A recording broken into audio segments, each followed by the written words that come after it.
नमस्कार, मैं हिमांशु और आप देख रहे हैं टारगेट विथ हिमांशु। यूपीटीटी और नई शिक्षक भर्ती को ध्यान में रखकर हम प्रतिदिन अंग्रेजी पढ़ते हैं। 15 वीडियो अंग्रेजी की अपलोड की गई है।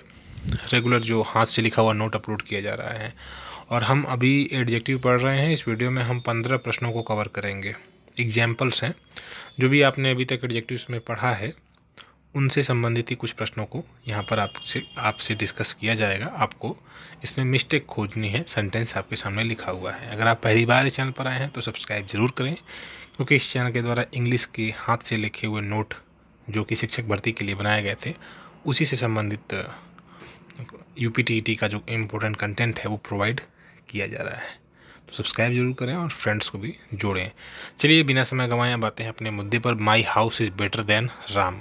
यहाँ पर मेरा घर राम से बेहतर है, यहाँ पर उन्होंने ये बताया है।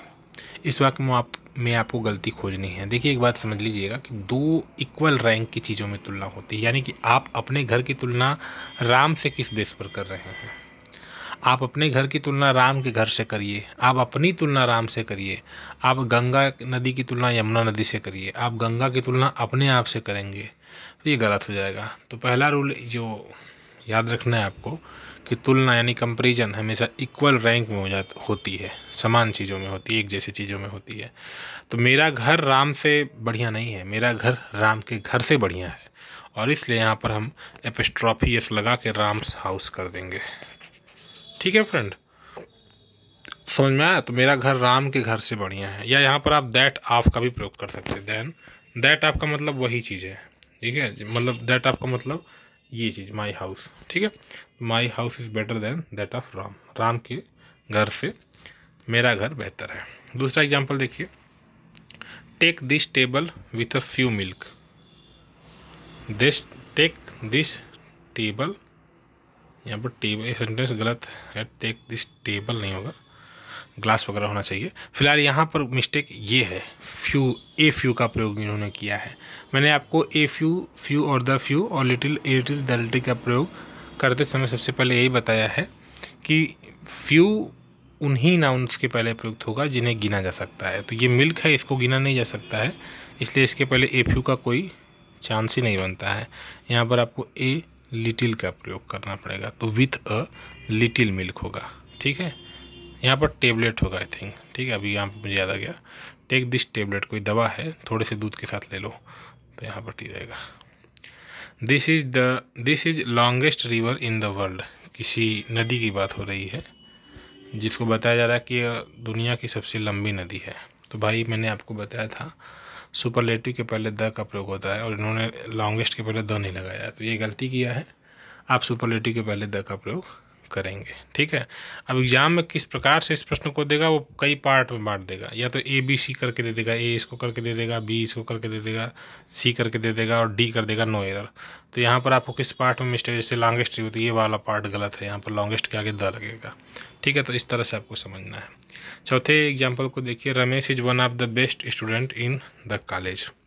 वन ऑफ का मतलब होता है, वन ऑफ मतलब होता है का या में से, वन मतलब एक, मतलब कई में से एक, मतलब में से एक, यानी यहाँ पर लग रहा है कई लोग रहे होंगे उसमें से कोई एक। तो जब भी यहाँ पर, जैसे मान लीजिए यहाँ पर मैंने डॉट किया है, ठीक है, और इसमें से मैंने किसी एक पर बात किया, ये वाला डॉट, तो इतने में से कोई एक, तो वन ऑफ का मतलब यही होता है। ठीक है, जैसे यहाँ पर 1 2 3 4 लड़के हैं और इसमें से मैंने कर दिया 4 में से एक लड़का, यानी वन ऑफ द बॉयज, वो मेरा भतीजा है या कुछ भी है। ठीक है, तो मैंने एक की बात की, लेकिन ग्रुप में से एक की बात की, तो ये वन ऑफ हमेशा ये बताता है कि कई लोगों में से किसी एक की बात हो रही है। तो वन ऑफ के बाद हमेशा नाउन प्लूरल होता है। क्या होता है फ्रेंड? प्लूरल। अब एक में से एक तो होगा नहीं, वन ऑफ वन तो होगा नहीं, तो वन ऑफ के बाद हमेशा प्लूरल नाउन आएगा, याद रखिएगा। तो वन ऑफ यहाँ पर आया हुआ है, अब स्टूडेंट की जगह पर स्टूडेंट्स कर लीजिएगा, यानी कई स्टूडेंट रहे होंगे। ठीक है, बेस्ट में भी कई बेस्ट रहेंगे, स्टूडेंट्स रहे होंगे, और उसमें से वन है रमेश। ठीक है, तो स्टूडेंट में यहाँ पर यस लगेगा। वन ऑफ के बाद याद रखिएगा नाउन प्लूरल रहेगा। He is my the best friend, he is my the best friend. मैंने आपको बताया सुपरलेटिव के पहले द का प्रयोग होता है, जैसे भी अभी इसके पहले का एग्जाम्पल मैंने आपको कराया है 3 नंबर। लेकिन अगर सुपरलेटिव डिग्री के पहले यहाँ पर अधिकार बताने वाला एडजेक्टिव आ जाए, जैसे माई, तब आपको आर्टिकल द का प्रयोग नहीं करना होगा, ठीक है। तो he is my best friend, यहाँ पर द का प्रयोग गलत है, ठीक है। He is my best friend. याद रहे सुपरलेटिव के पूर्व अगर माई, हर, दियर जैसे प्रोनाउन आते हैं जो अधिकार बताने वाले होते हैं, जिन्हें आप पॉजेसिव एडजेक्टिव कहते हैं, उनका प्रयोग होने के उपरांत हम द का प्रयोग नहीं करते हैं, ठीक है।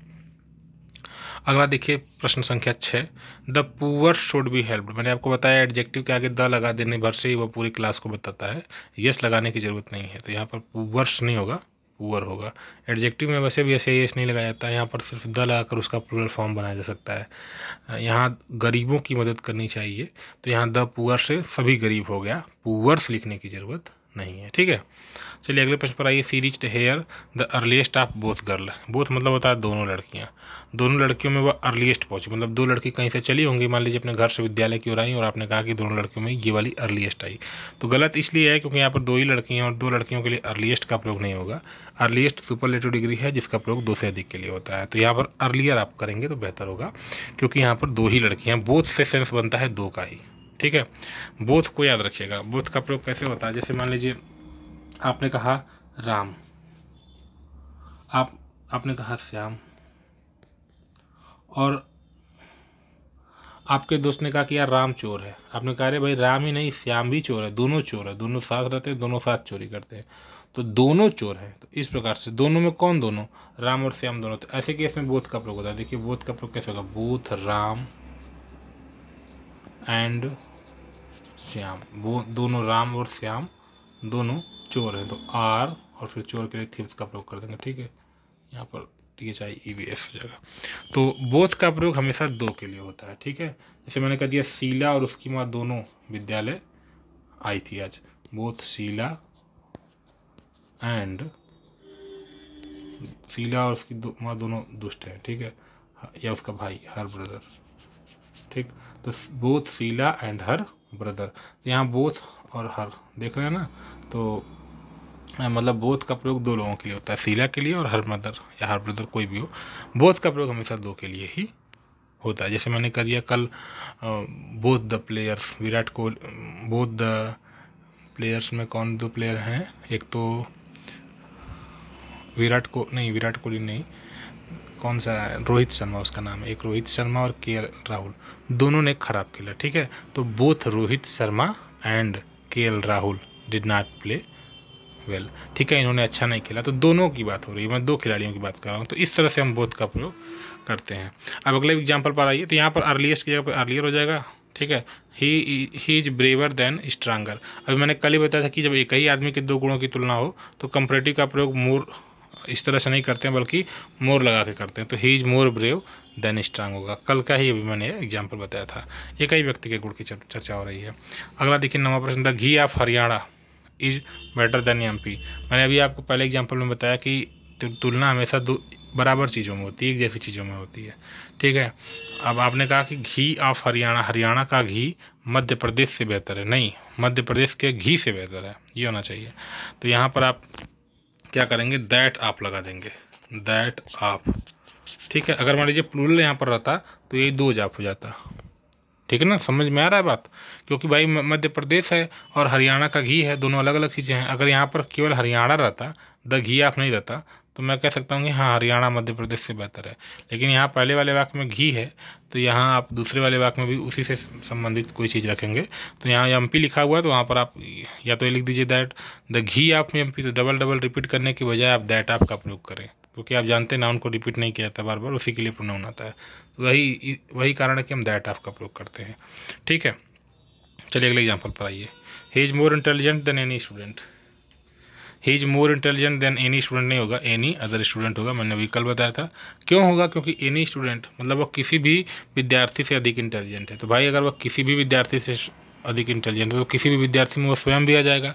तो क्या वह स्वयं से अधिक इंटेलिजेंट हो पाएगा? आप इंटेलिजेंट हो सकते हैं किसी दूसरे से, अपने आप से अधिक इंटेलिजेंट नहीं हो सकते हैं, ठीक है। आपने कहा मैं अपने आप से अधिक बहादुर हूँ, तो ये गलत हो जाएगा। तो यहाँ पर इसको एक्सक्लूड कर दीजिए, यानी कि वह स्वयं को इसमें आप रख देंगे तो गलत हो जाएगा। तो ही इज मोर इंटेलिजेंट, वह अधिक इंटेलिजेंट है किसी दूसरे लड़के से, स्वयं से नहीं। स्वयं से अधिक इंटेलिजेंट कोई नहीं होता है, स्वयं के बराबर इंटेलिजेंट होगा। देन एनी अदर यहाँ पर लग जाएगा जैसे कि मैंने बताया, ठीक है। अभी देखिए अगला 11वां प्रश्न, राम केम प्रायर देन मी। मैंने भी आपको बताया था आई यू आर वाले कंपरेटिव्स में या ऐसे वर्ड्स में हम देन का प्रयोग करते हैं, ये गलत है। यहाँ पर हमें किसका प्रयोग करना चाहिए फ्रेंड, टू का प्रयोग करना चाहिए। तो आई यू आर वाले में ध्यान दीजिएगा, राम केम प्रायर टू मी, ठीक है। प्रायर मतलब पहले होता है, राम उससे पहले आया। Sita is not more beautiful as Sita, यहाँ पर एज का प्रयोग हुआ है, समानता लग रहा होगा। सीता नहीं, यहाँ पर रीता मैं कर दे रहा हूँ, ठीक है। Rita is not more beautiful as Sita. मैंने आपको बताया जब दो लोगों में तुलना होती, देखिए अगर यहाँ पर देन का प्रयोग होता तो सही होता। तो Sita, Rita is not more beautiful then Sita, ठीक है, ये भी सही हो सकता है। या तो आप इसको इस तरह से करिए कि Sita is not so beautiful, यहाँ पर एज को आप सही मान के इसको सही करिए, तो सो ब्यूटीफुल, सीता उतनी ब्यूटीफुल नहीं है जितनी, नहीं यहाँ रीता है, रीता उतनी ब्यूटीफुल नहीं है जितनी कि सीता। तो यहाँ पर मैंने आपको बताया था कि जब दो नाउन्स के गुणों की समानता की जाती है तो एज और सो एज का प्रयोग किया जाता है। सो एज का प्रयोग नेगेटिव में होता है और एज का प्रयोग पॉजिटिव में होता है। जैसे मैंने कहा कि Rohit did not play, Rohit ने नहीं खेला as good as Kohli played, ठीक है। यहाँ पर दोनों के खेलने से मैं समानता कर रहा हूँ, तो यहाँ पर एज और एज का प्रयोग कर रहा हूँ। तो ये देखिए डिड नॉट है, नेगेटिव है, तो यहाँ पर मुझे एज की बजाय सो करना चाहिए, so as. Rohit did not play so good as Kohli played, ठीक है। तो यहाँ पर सो गुड एज का प्रयोग हो रहा है नेगेटिव होने के नाते। अगर यही नेगेटिव नहीं रहता, जैसे सी इज, वह है एज क्यूट, उतनी क्यूट जितनी कि उसकी बहन, एज हर सिस्टर, यानी कि वो अपनी बहन के बराबर ही क्यूट है। तो यहाँ पर ये तर्क हो जाएगा, she is as cute as her sister. तो यहाँ पर भी वही बिल्कुल है। यहाँ पर रीता इज नॉट है, तो यहाँ पर सो लगा दीजिए, so beautiful as Sita. Rita उतनी सुंदर नहीं जितनी कि सीता, तो यहाँ पर शो का प्रयोग। नहीं समझ में आएगा तो पूछेगा, ये सब मैंने बता दिया है, ठीक। फिर भी मैं आपको एक्सप्लेन कर रहा हूँ।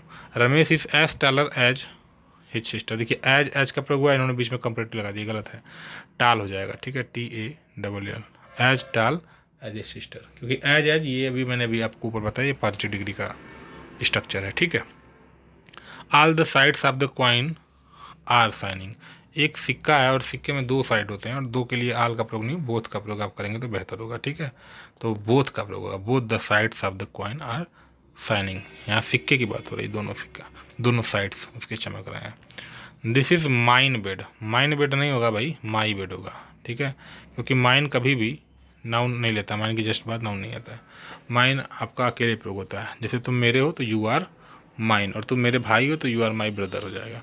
तो ये मेरा बेड है तो दिस इज़ माई बेड। अगर ये सिर्फ रहता कि यह मेरा है तो दिस इज़ माइन सही है। तो बेड लगे होने के नाते, ये बेड लगे होने के नाते माइन सही नहीं है, ठीक है। यहाँ पर आप माई कर लीजिए, या वही माई, दिस इज़ माई बेड। और अब तुम्हारा कौन सा है, अब यहाँ पर देखिए बेड नहीं आया है, नीचे वाले में देखिए, एक मिनट, यहाँ पर एक मिनट, ये कहाँ चला जा रहा है, ये जो आपको योर दिखाई दे रहा है ना, यहाँ per your which is your bed होना चाहिए, या तो योर बेड कर दीजिए, या फिर योर की जगह पर आप डायरेक्टली योर्स कर दीजिए। योर्स मतलब तुम्हारा वाला बेड हो जाएगा, ठीक है। तो योर्स यहाँ पर ज़्यादा बेहतर होगा, विच इज़ योर्स। तो ये आज के 15 प्रश्न हो गए। कितने प्रश्नों को आपने सही बनाया ये ज़रूर बताइएगा। अपने फ्रेंड सर्कल में वीडियो को शेयर किया करिए ताकि मनोबल मेरा बढ़े और मुझे ये भी लगे कि हाँ लोग लाभान्वित हो रहे हैं। आपका रिस्पांस अच्छा रहेगा तो मैं बार बार बोलता हूँ अन्य सब्जेक्ट पर भी मैं ध्यान दूंगा। एक्सपेक्टेशन आपसे है कि आप शेयर करेंगे और नए फ्रेंड्स तक वीडियो को जरूर पहुँचाएंगे। Good bye.